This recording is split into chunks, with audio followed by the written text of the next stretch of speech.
નમસ્કાર દોસ્તો મિત્રો, આજના મહત્વના અને સુપરફાસ્ટ સમાચારમાં વાત થશે ટેસ્ટ ઓફ વડોદરામાં ડ્રોન ઉડાડનાર સામે ફરિયાદ નોંધવામાં આવી છે. મિત્રો જી હા દોસ્તો, વડોદરામાં ટેસ્ટ ઓફ વડોદરા નામની ઇવેન્ટમાં રાજ્ય સરકારના ડ્રોન નહીં ઉડાડવા તેમજ ફટાકડા નહીં ફોડવાના નિયમોનો ભંગ કરવામાં આવ્યો હોવાનો આરોપ સામાજિક કાર્યકર દ્વારા લગાડવામાં આવ્યો હતો.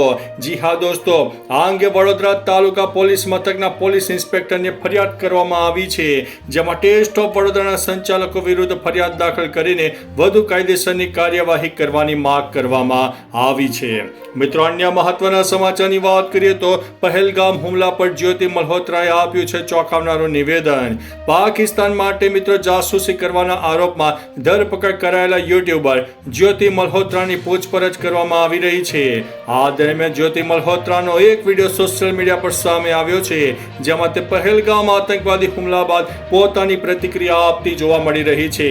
જી હા દોસ્તો, હુમલા બાદ જ્યોતિએ કહ્યું છે કે લોકો આતંકવાદીઓને ટેકો આપે છે તે ક્યારેય ભારતીય ન હોઈ શકે.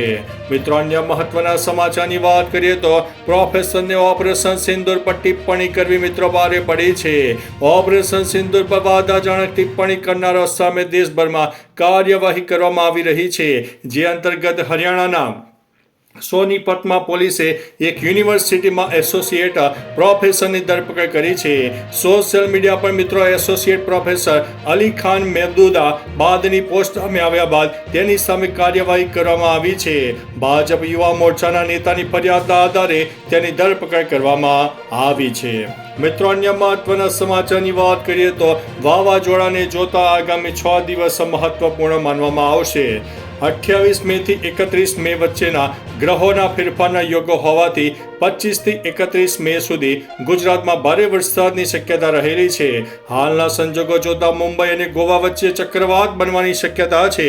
આ ચક્રવાતની અસર મોટાભાગના ગુજરાતમાં થવાની શક્યતા રહેલી છે. કેટલાક વિસ્તારોમાં ભારેથી અતિ ભારે વરસાદ થવાની શક્યતા રહેલી છે. 5 થી 6 જૂન દરમિયાન રાજ્યમાં ઘણો ખરો વરસાદ થવાની પણ શક્યતા રહેલી છે. મિત્રો, અન્ય મહત્વના સમાચારની વાત કરીએ તો જમાલપુરમાં ત્રિકમજી મંદિરની જગ્યા પર બારોબાર વેચવાનું કૌભાંડ સામે આવ્યું છે. મિત્રો, અમદાવાદના જમાલપુર વિસ્તારમાં મૂળ મંદિરની જગ્યાનો બારોબાર વહીવટી કરી દેવામાં આવતા મામલે ગાયકવાડ હવેલી પોલીસ સ્ટેશનમાં મિત્રો પોલીસ ફરિયાદ દાખલ કરવામાં આવી છે. આ મામલે ગાયકવાડ પોલીસે 2 આરોપીની ધરપકડ પણ કરી છે, જેમાં મોહમ્મદ બિલાલ શેખ અને દિશાન કાદરીનો સમાવેશ થાય છે. જ્યારે આ કેસમાં બાબુ શાહ અને નિઝામુદ્દીન નામના આરોપીનું અગાઉ મૃત્યુ પણ થયું છે. મિત્રો, અન્ય મહત્વના સમાચારની વાત કરીએ તો આને જૂનાગઢનો વિકાસ કહેવાય કે વિનાશ કહેવાય. જૂનાગઢમાં હાલ વિકાસના નામે જે કામગીરી ચાલી રહી છે તેનાથી વિકાસ કરતા વિનાશ વધુ દેખાઈ રહ્યા હોવાના આક્ષેપ કરવામાં આવ્યા છે. શહેરના મધુરમ, જોશીપરા, જોશીપતા, ટીમ્બાવાડી, દાણાપીઠ અને મજનવડી રોડ સહિતના અનેક વિસ્તારમાં મહાનગરપાલિકા દ્વારા અણઆવડત અને પ્લાનિંગ વગર કરવામાં આવેલા રસ્તા અને ગટરના કામોથી નાગરિકો અને વેપારીઓની સ્થિતિ દયનીય બની રહી છે. મિત્રો, અન્ય મહત્વના સમાચારની વાત કરીએ તો દારૂ બનાવનારની આખી મિત્રો ફેક્ટરી પકડાઈ ગઈ છે. દેશમાં ગુજરાત રાજ્યને ડ્રાઈ ટેસ્ટ તરીકે ઓળખવામાં આવે છે, કારણ કે અહીં દારૂબંધી છે. ત્યારે જામનગરના કંસુમરા ગામ નજીક નકલી વિદેશી દારૂ બનાવતી મિની ફેક્ટરી પર એલસીબીએ દરોડો પાડ્યો હતો. અહીં આ ફેક્ટરીમાં નકલી વિદેશી દારૂ બનાવવામાં આવતો હતો. બાતમીના આધારે એલસીબીએ પોલીસે અહીં દરોડો પાડીને નકલી દારૂનો જથ્થો જપ્ત કર્યો છે. આ દારૂ પીને લોકોના મોત પણ થઈ શકે છે. મિત્રો, અન્ય મહત્વના સમાચારની વાત કરીએ તો ધોરણ 8 પાસ ઠગ ડિજિટલ એરેસ્ટ કરીને 23 લાખ રૂપિયા પડાવ્યા હતા. ખોટી ઓળખ આપીને સિનિયર સિટીઝનનું આધાર કાર્ડ મની લોન્ડરિંગમાં વપરાયું હોવાનું જણાવ્યું હતું. ત્યારબાદ સાયબર માફિયાઓએ બેંક સહિતની વિગતો મેળવી લીધી અને ડિજિટલ એરેસ્ટનો પ્લાન ઘડીને સિનિયર સિટીઝન પાસેથી અલગ અલગ ખાતામાંથી 23 લાખ રૂપિયા પડાવ્યા હતા. આ મામલે વડોદરા સાયબર ક્રાઇમે આરોપીની મહારાષ્ટ્રમાંથી ધરપકડ કરી લીધી છે. મિત્રો, અન્ય મહત્વના સમાચારની વાત કરીએ તો વરઘોડામાં ફાયરિંગ કરનારા વરરાજા ના પિતા અને ભાઈને જેલને હવાલે કરવામાં આવ્યા છે. પંચમહાલ જિલ્લામાં લગ્નની સિઝન ચાલી રહી છે. લગ્ન પ્રસંગમાં બંદૂકમાંથી ફાયરિંગ કરવું એ જાણે કે ટ્રેન્ડ બની ગયો હોય અને તેના વિડીયો સોશિયલ મીડિયામાં વાયરલ થયા. લગ્ન પ્રસંગમાં વરઘોડામાં જાહેરમાં લોકોની જિંદગી જોખમાય એ રીતે સિંગલ બેરલથી બંદૂકમાં હવામાં ફાયરિંગ કરનાર 2 ઈસમોને પંચમહાલ ઓપરેશન ગ્રુપ દ્વારા પકડીને કાયદેસરની કાર્યવાહી હાથ ધરવામાં આવી છે. મિત્રો, અન્ય મહત્વના સમાચારની વાત કરીએ તો તુર્કી અને અઝરબૈજાનમાં એક્સપોર્ટ બંધ કરાશે. વિશ્વના દરેક દેશમાં મોરબીના સિરામિક ઉદ્યોગ દ્વારા ટાઇલ્સનું વેચાણ કરવામાં આવે છે. જોકે આતંકવાદ અને આતંકવાદીઓને આશરો આપનારા પાકિસ્તાનમાં મોરબીની ટાઇલ્સ સપ્લાય કરવામાં આવતી નથી. છેલ્લે યુદ્ધની પરિસ્થિતિમાં પાકિસ્તાનને જે દેશ દ્વારા સમર્થન આપવામાં આવ્યું છે તે 2 દેશમાં મોરબીની ટાઇલ્સની સપ્લાય બંધ કરવા માટે વિચારણા મોરબી સિરામિક એસોસિએશને કરી છે. મિત્રો, અન્ય મહત્વના સમાચારની વાત કરીએ તો પુણેની કંપની સાથે 2 કરોડની છેતરપિંડી કરનારો સુરતથી ઝડપાયો છે.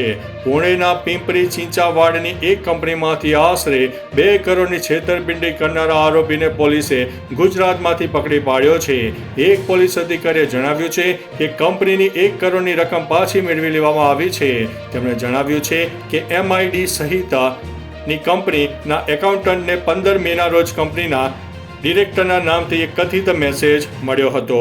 મિત્રો, અન્ય મહત્વના સમાચારની વાત કરીએ તો શેખ હસીનાની કથિત ગેરકાયદેસર સંપત્તિઓની તપાસ શરૂ કરવામાં આવી છે. બાંગ્લાદેશની વચગાળાની સરકારે ભૂતપૂર્વ વડાપ્રધાન શેખ હસીનાની કથિત ગેરકાયદેસર સંપત્તિઓની તપાસ શરૂ કરી છે. બાંગ્લાદેશ ભ્રષ્ટાચાર વિરોધી આયોગે કહ્યું છે કે તે ગેરકાયદેસર સંપત્તિની તપાસ શરૂ કરી રહ્યું છે. આ કમિશનની કમાન મસૂદુર રહેમાનને સોંપવામાં આવી છે. બીજી તરફ પૂર્વાચલ પ્લોટ છેતરપિંડી કેસમાં ચાર્જશીટ દાખલ કર્યા પછી કોર્ટે હસીના વિરુદ્ધ ધરપકડ પર વોરંટ જારી કર્યું છે. મિત્રો, અન્ય મહત્વના સમાચારની વાત કરીએ તો તમાકુ અને વાસણના વેપારીઓ પર GST વિભાગની મોટી કાર્યવાહી સામે આવી છે. ગુજરાતના સ્ટેટ GST વિભાગે તમાકુ અને વાસણ વેપારીઓ પર મોટી કાર્યવાહી કરી છે. સામે આવેલી માહિતી અનુસાર GST વિભાગે 84 સ્થળોએ દરોડા પાડ્યા હતા અને 9.28 કરોડની કર ચોરી ઝડપી પાડી છે. આ વ્યાપક દરોડાના પગલે સમગ્ર વેપારી વર્તુળમાં ભય અને ફફડાટ ફેલી જવા પામ્યો છે. બિલ વિના થતા વેચાણો અટકાવવા માટે આ કાર્યવાહી કરવામાં આવી હોવાનું સૂત્રોએ જણાવ્યું છે. મિત્રો, અન્ય મહત્વના સમાચારની વાત કરીએ તો ગુજરાતના માથે વાવાઝોડાનો ખતરો દેખાઈ રહ્યો છે. હવામાન નિષ્ણાત અંબાલાલ પટેલે ફરી એકવાર વાવાઝોડા અને અતિભારે વરસાદની આગાહી કરી છે. તેઓએ જણાવ્યું છે કે આગામી સમયમાં ગુજરાતમાં ચક્રવાતની અસર જોવા મળનારી છે. 20 મે બાદ વાતાવરણમાં ભારે પલટો આવશે. અરબી સમુદ્રમાં વાવાઝોડું સર્જાશે, જેના કારણે મુંબઈ સહિતના વિસ્તારોમાં ભારે વરસાદ થવાની સંભાવના છે. કેટલાક વિસ્તારોમાં 12 થી 15 ઇંચ જેટલો પણ વરસાદ પડી શકે છે. મિત્રો, અન્ય મહત્વના સમાચારની વાત કરીએ તો અમરેલીના દરિયાઈ વિસ્તારમાં દેખાય છે શંકાસ્પદ બોટ. જાફરાબાદના દરિયાના 20 નોટિકલ માઇલ દૂર એક અજાણી બોટ નજરે પડી હતી, જેમાં કોઈ બોટનું નામ કે કોઈ ચિહ્ન જોવા મળ્યું ન હતું. ત્યારે બોટ ખૂબ જ ઝડપથી આગળ વધી રહી હોવાથી જાફરાબાદના માછીમારો દ્વારા બોટ પ્રમુખને વાયરલેસ મારફતે જાણ કરાઈ હતી. જાફરાબાદ બોટ એસોસિએશન દ્વારા કોસ્ટગાર્ડને જાણ કરાતા તાત્કાલિક દમણ કોસ્ટગાર્ડ દ્વારા હેલિકોપ્ટર સાથે તપાસ શરૂ કરવામાં આવી હતી.